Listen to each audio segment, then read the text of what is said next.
আসসালামু আলাইকুম। কেমন আছেন সবাই?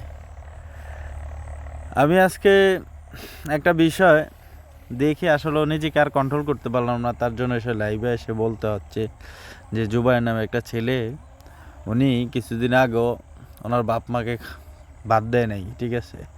যেটা ফেসবুকে দেখলাম বা সত্যতা যাচাই করে দেখলাম, হ্যাঁ সত্যি কথা।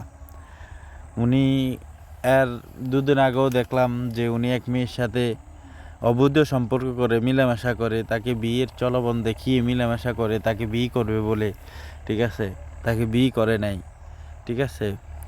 ওইখানেও সে জিনা করলো, ঠিক আছে, যতটুকু আমি শুনছি।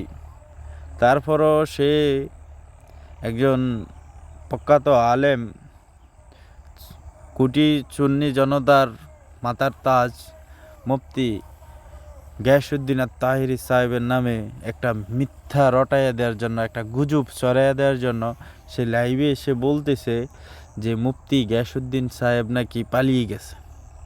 মুফতি গিয়াসউদ্দিন সাহেব পালিয়ে গেছে এই কথা সে লাইভে এসে বলতেছে।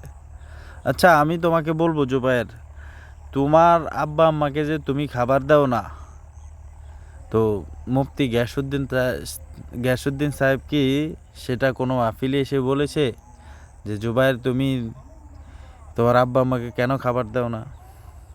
তুমি এ জায়গা জায়গা কত বদমাশি করছো সেগুলো তো আমরা জানি, ঠিক আছে? তো মুফতি গিয়াসউদ্দিন আত-তাহিরি সাহেব তোমাকে একটা কথা মনে রাখবো, চুনি পোটাও মনে করে না, আর তোমাকে ওনার জুতা মোছার জন্য রাখবে না, ঠিক আছে? ওনার পিছে লাগতে আইসো না, ধ্বংস হয়ে যাবে। মানুষ চিনো না এখনো, ঠিক আছে? মানুষ চিনতে ভুল করতেছ, এখনো সময় আছে, ভালো হয়ে যাও।